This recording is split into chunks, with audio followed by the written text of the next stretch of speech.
So the big question is, will this video ever get posted? And why? Well, I couldn't sleep. Had this thought on my mind. Poured myself some Jim Beam honey bourbon. And followed up with a little beer back. So, Red Pill Biker here, and he's got a bit of a buzz. But in my last video, I left a little Easter egg there for you to maybe catch on to follow me into this video. And in that last video, I was speaking about how my ex-wife ultimately ended up making quite a bit more money than I did, which initially sounded like a great deal.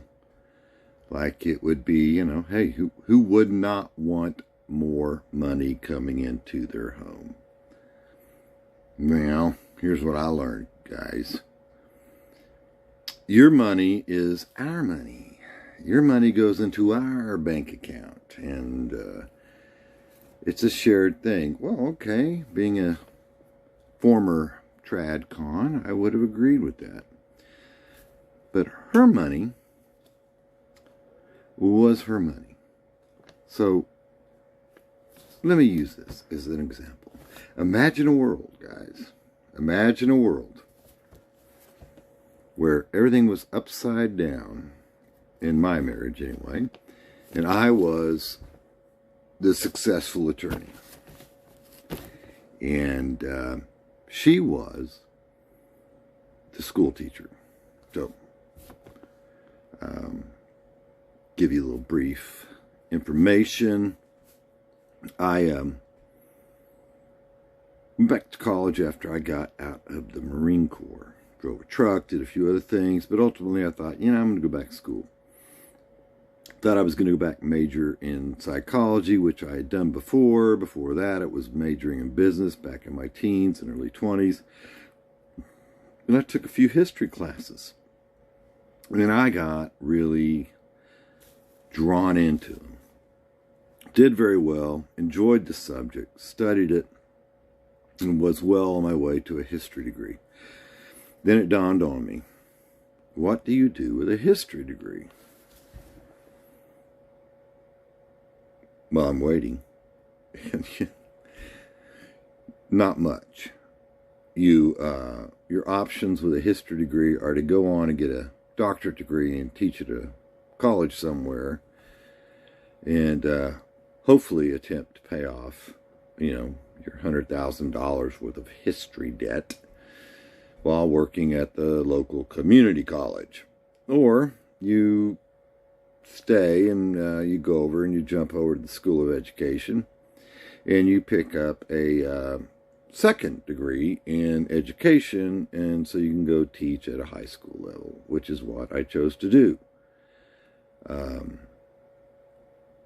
In the midst of looking for my first job, I was able to become employed with a prison, federal prison system. I do know an awful lot about prison systems, and it's not because I was in one, it was because I was a teacher and educator in one. And they have schools, and we attempt to work with these guys. And the reason I did it was very capitalistic. I looked around at what they were paying school teachers in my particular city at that time, and for public school, and I looked at what they were paying at this federal prison, and it was way more. And guess which job I took? Yeah. So anyway, I had a good job, steady income, not going to get you rich kind of a job, but a good income. And then this woman comes into my life, and she had just got out of medical school. Law school. Told you. Have a sip. Just got out of law school. Came with some student debt. Wasn't outrageous. And I was attracted to the concept of her making good money. I mean, we're forming a family together. We're forming a life together. Her money is my money. My money is her money. As her business grows and she brings in more income, our lifestyles are going to increase. And it would make my life a little easier. Just imagine if it was switched, though. And she was a teacher, and I was the powerful attorney. Now, under those conditions, imagine if I, as the attorney, started out forming a practice, working at that practice, and she was going to work at the prison, and she had a, good income, but it was a government pay, and so it climbed a little bit, and all of a sudden, initially we got married, I was making more money than her, and as a teacher, and then within a couple of years, she surpassed that because her practice got underway, and she worked at it, worked very hard at it, and sort of ignored everybody else in her life, but she did that. And then as time went by, over the next 20-something years, her money expanded and expanded. Well, initially, we did what, she had a job, I had a job, we split everything 50-50. I mean, it's equality, right? It's equality between men and women. Well, then the money goes up on her side.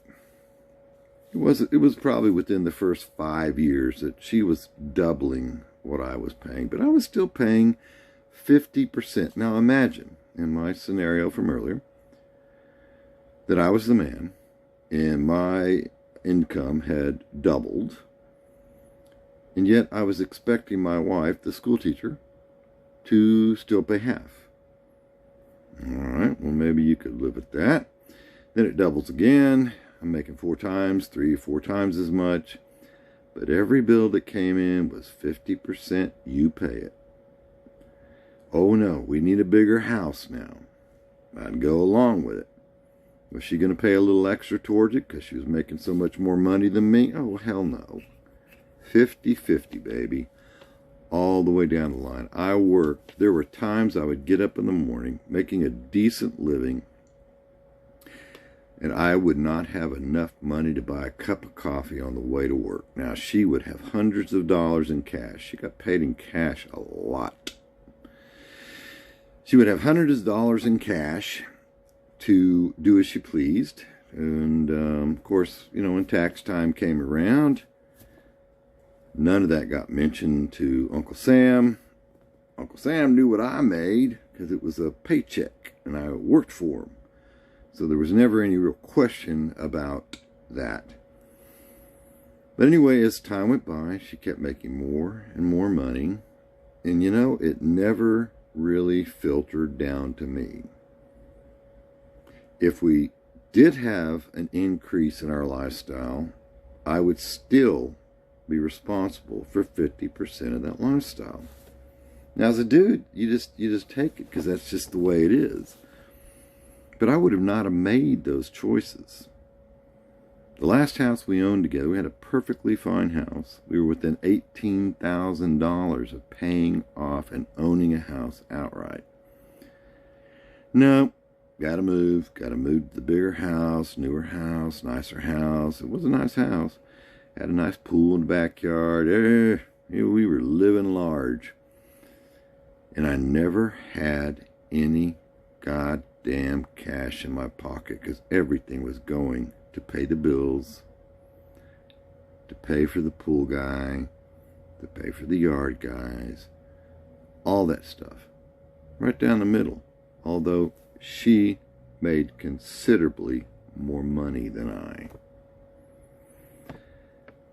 Under any other scenario, if you flipped the sexes around, even men would look at another man and say, that's kind of a dick move. You're making that much more money than your wife, and you're making her still pay for half of everything? That's a dick move. And you're going off and you're taking vacations where she can't afford to go, and you're just going anyway? That's a dick move. No accountability on her part. None. You can't go, you can't afford it. You're sitting at home and you're feeding the dogs. Why? Because you're the doorstop. That was a huge issue that I just chose to overlook. It got brought up every once in a while.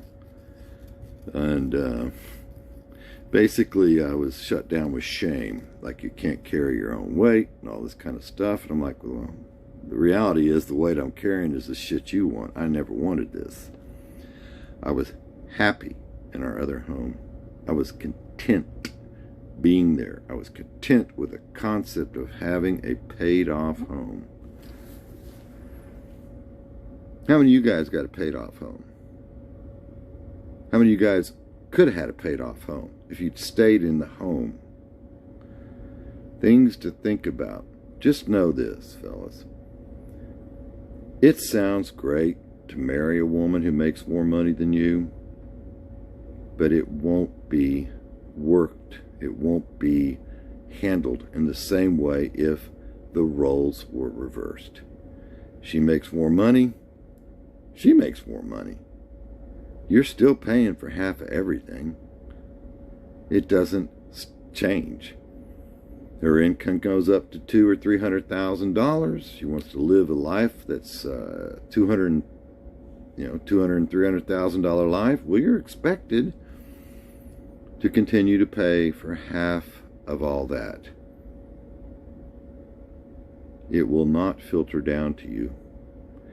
Trickle-down economics may function well back in the Reagan era, if really there was such a thing, but trickle-down economics